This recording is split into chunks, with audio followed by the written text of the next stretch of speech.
आज एपिसोड 37 पर आपसे भगवत गीता के अध्याय 7 के 3 बहुत महत्वपूर्ण श्लोकों पर चर्चा होगी। ये श्लोक हैं श्लोक संख्या 15, 16 और 17। यहाँ श्री कृष्ण अर्जुन को यह बताते हैं कि देखो अर्जुन, सच्चा ज्ञानी कौन है, सचमुच किसे ज्ञानी कहना चाहिए और ज्ञान की पराकाष्ठा क्या है।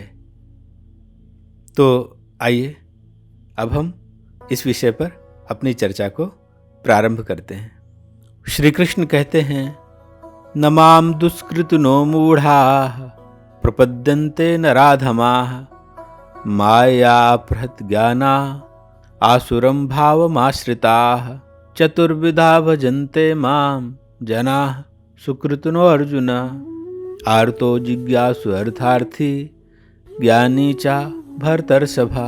तो जैसा भगवान अध्याय 7 के 15वें श्लोक में कहते हैं, नमाम दुष्कृतिनो मूढ़ा, जो दुष्कृतिन हैं, जो पाप कर्म करने वाले हैं और मूढ़ मनुष्य हैं, नमाम, वो मेरी प्रपद्यन्ते, शरण नहीं लेते, नराधमाः, वो मनुष्यों में अधम होते हैं, माया अपहृत ज्ञाना, क्योंकि माया के द्वारा उनका ज्ञान अपहृत हो चुका होता है, आसुरम भावमाश्रिता, वास्तव में उन्होंने आसुर भाव का आश्रय लिया होता है। फिर 16वें श्लोक में भगवान कहते हैं, चतुर्विधा भजन्ते माम, 4 प्रकार के लोग मेरा भजन करते हैं। कैसे लोग हैं? सुकृतिनो अर्जुना, हे अर्जुन, वे पवित्र कर्म करने वाले मनुष्य होते हैं। आर्तो जिज्ञासु अर्थार्थी, वे आर्त जिज्ञासु अर्थार्थी ज्ञानी चा भर्तर्षभा, हे भरत वंश शिरोमणि, वे आर्त जिज्ञासु अर्थार्थी और ज्ञानी, यह 4 प्रकार के पवित्र कर्म करने वाले मनुष्य मेरा भजन करते हैं। अब इन श्लोकों को समझने का प्रयत्न करते हैं। अगर हम ध्यान से देखें तो 15वें श्लोक में भगवान श्री कृष्ण दुष्कृतिनः शब्द का इस्तेमाल कर रहे हैं और 16वें श्लोक में सुकृतिनः शब्द का इस्तेमाल कर रहे हैं। तो वास्तव में सारे मनुष्यों को इन्हीं 2 कैटेगरीज में विभाजित किया जा सकता है। सारी दुनिया के सारे मनुष्य कुछ सुकृतिनः हो जाएंगे और कुछ दुष्कृतिनः हो जाएंगे। दुष्कृतिनः का मतलब है पाप कर्म करने वाले और सुकृतिनः का मतलब है पवित्र कर्म करने वाले। दुष्कृतिनः के बारे में भगवान कहते हैं, माया अपहृत ज्ञाना, अर्थात ईश्वर की माया का आश्रय ग्रहण करने के कारण धीरे धीरे उनके ज्ञान का अपहरण हो जाता है। जो दुष्कृतिन हैं वे ईश्वर की माया का आश्रय ग्रहण करते हैं, और जब माया का आश्रय ग्रहण होता है तब जैसा भगवान ने भगवत गीता के अध्याय 2 में कहा था कि ध्यायतो विश्वान पुंसः संगस्ते सुपजायते संगात संजायते कामा कामात क्रोधाभिजायते क्रोधात भवत सम्मोहा सम्मोहात स्मृतिभ्रंशात स्मृतिभ्रंशात बुद्धिनाशो बुद्धिनाशात प्रणश्यति। तो विषय की कामना में प्रवेश होता है और फिर बुद्धिनाशो प्रणश्यति तक धीरे धीरे पहुंचना हो जाता है। व्यक्ति दुष्कृतिन अर्थात पाप कर्म करने वाले बन जाते हैं। आप अध्याय 2 पर हमारे एपिसोड्स देख सकते हैं। और इस प्रकार आसुर भाव को प्राप्त करके वे दुष्कृतिन हो जाते हैं, अर्थात पाप कर्म का आचरण करने लगते हैं। एक तरीके का व्यक्ति ऐसा हुआ जो ईश्वर की माया की ओर उन्मुख हो गया और परमात्मा से विमुख हो गया।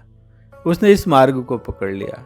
यहाँ भगवान ने उनके लिए मूढ़ शब्द का इस्तेमाल किया है, जो परमात्मा की माया से मोहित हो रहे हैं और वे ही दुष्कृतिन हो जाते हैं। पर जो परमात्मा की ओर उन्मुख हैं, जिन्होंने दूसरा मार्ग चुन लिया, वे सुकृतिन हो जाते हैं।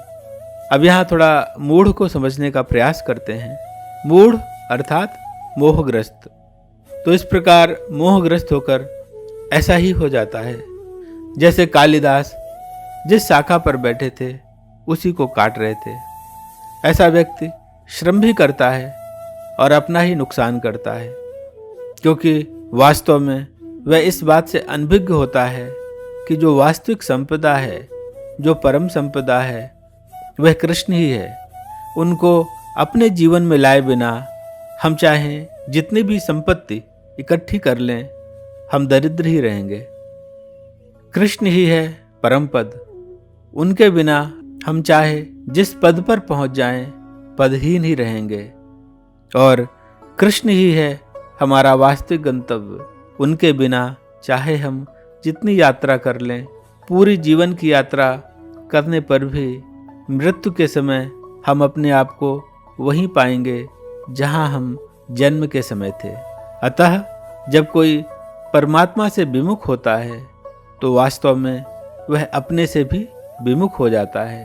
तभी श्री कृष्ण कहते हैं कि ऐसे मूढ़, ऐसे दुष्कृतिन मेरी शरण ग्रहण नहीं कर पाते। वे अपने विनाश की ओर ही तत्पर रहते हैं। ऐसा इसलिए क्योंकि परमात्मा के विस्मरण से जीवन के आनंद की सभी धाराएं अवरुद्ध हो जाती हैं। जब व्यक्ति प्रभु का साथ छोड़ देता है तो सद्गुणों का साथ छूट जाता है और वह पतन के मार्ग पर बढ़ जाता है। तभी जो मूढ़ नहीं है, अर्थात जो भगवान की माया से मोहित नहीं है, क्योंकि उन्होंने भगवान की शरण ले ली है, इसीलिए वो सुकृतिन हो जाते हैं। तो इस प्रकार दो ही मार्ग हैं। एक मार्ग है परमात्मा की ओर उन्मुख होने का मार्ग और दूसरा है परमात्मा की माया की ओर उन्मुख होने का मार्ग। एक मार्ग सुकृतिन बनाता है, दूसरा मार्ग दुष्कृतिन बनाता है।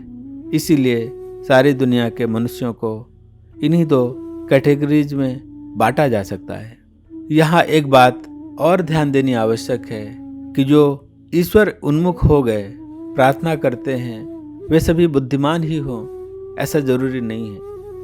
क्योंकि यह समझना जरूरी है कि वो प्रार्थना किस लिए कर रहे हैं। अगर कोई मांग है तो प्रार्थना नहीं है।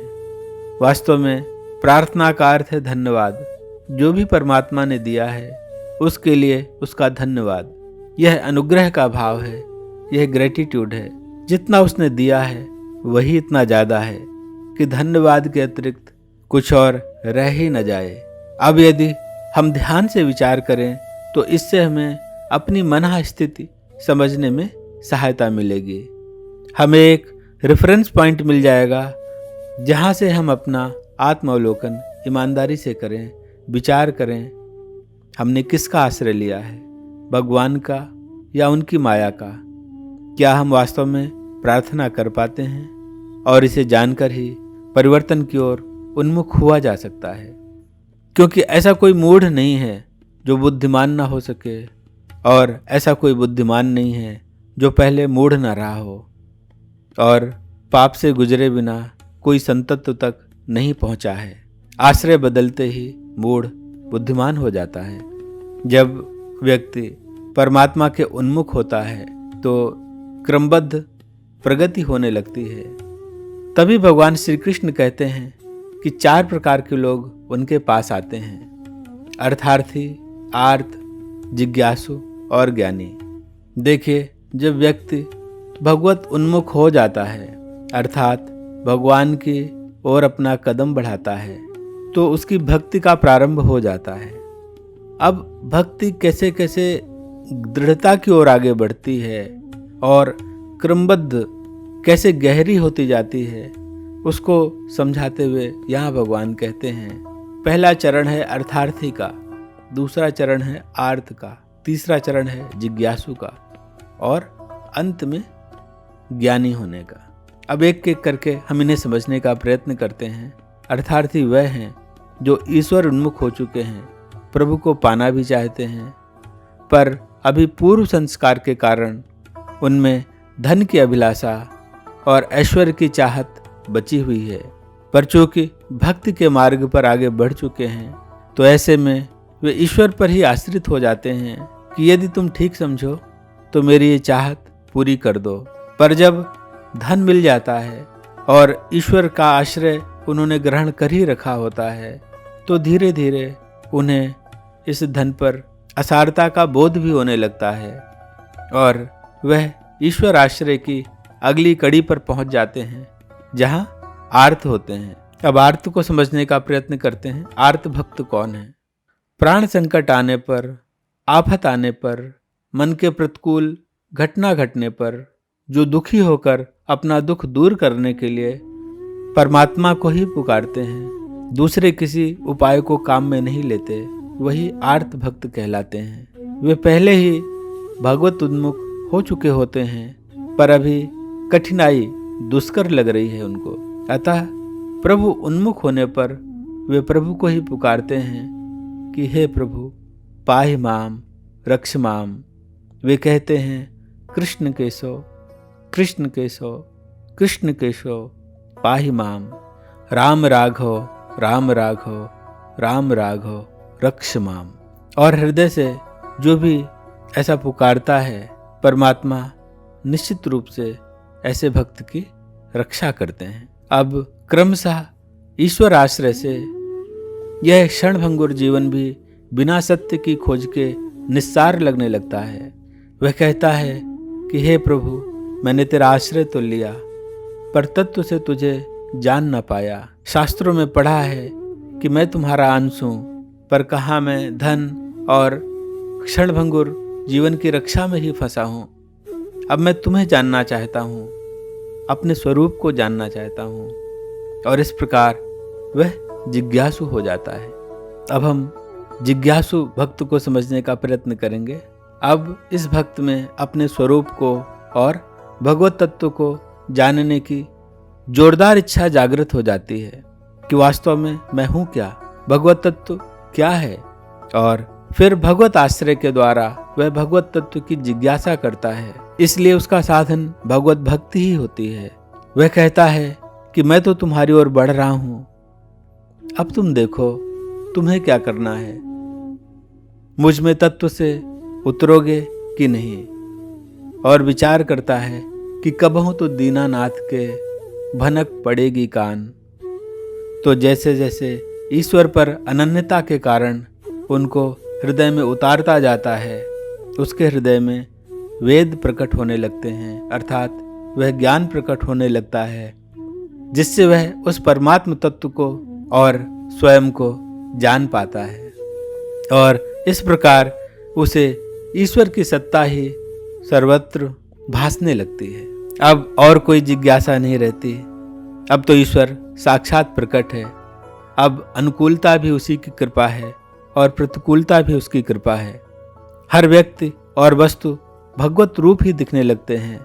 वे प्रेम से मत्त हो जाते हैं जब क्षण क्षण कण कण में उसी ईश्वर को निहारते हैं, सबके प्रति अगाध प्रेम से भर जाते हैं। और इस प्रकार प्रभु आश्रय से कर्मिक विकास के द्वारा वे ज्ञानी बन जाते हैं।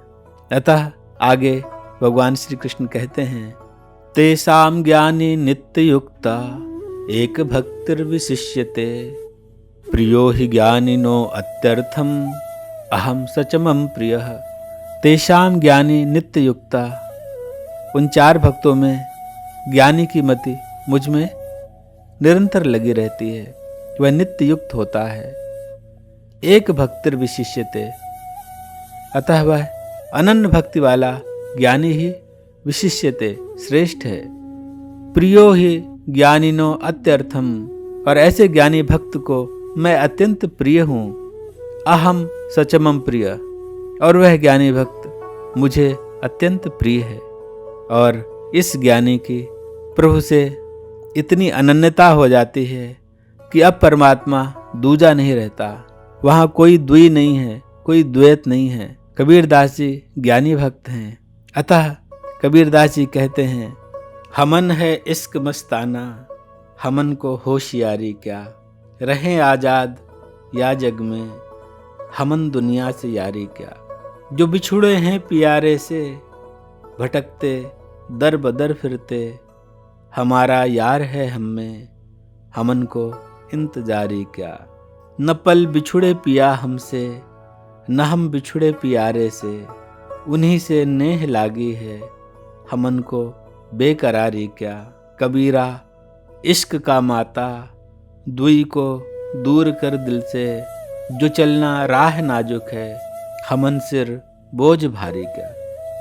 बड़ी प्यारी बात कहते हैं, बहुत मीठी बात कहते हैं कि हमन है इश्क मस्ताना। अब तो हम अपने उस प्यारे के इश्क में, उस प्यारे के प्रेम में बिल्कुल मस्त हो चुके हैं। हमारी मस्ती छलक रही है, वो प्रेम छलक रहा है, हमन को होशियारी क्या। अब इस संसारिक चतुराई से अब हमारा क्या प्रयोजन रह गया।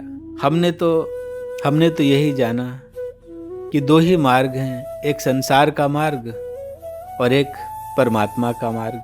संसार का मार्ग पकड़ने पर चाहे जितनी होशियारी कर लें, पतन निश्चित है, और इसलिए हमने परमात्मा का मार्ग पकड़ा। फिर परमात्मा ने ही हमें पकड़ लिया और ऐसा पकड़ा कि अपने प्रेम में हमें मस्ताना बना दिया। हमन है इश्क मस्ताना, रहें आजाद या जग में, हमन दुनिया से यारी क्या। जब तक दुनिया से यारी रखी थी तब तक बहुत बंधे थे, नाना प्रकार की आसक्तियों ने हमें पकड़ रखा था, और जैसे ही हमने अपनी वो आसक्तियाँ वहाँ से काटी और उनकी डोर धीरे धीरे अपने परमात्मा पर, अपने इष्ट पर, अपने प्रेमी पर, जो सच्चा प्रेमी है, सनातन है, जो अव्यय है, उसके साथ हमने वो डोर जोड़ दी। सारी आसक्तियाँ, सारे संबंध एकमात्र उस परमात्मा से जोड़ दिए, तो अब दुनिया से कोई यारी न रही और हम सारे बंधनों से आज़ाद हो गए। जगत में रहते हुए भी जगत से सारे प्रयोजन समाप्त हो गए।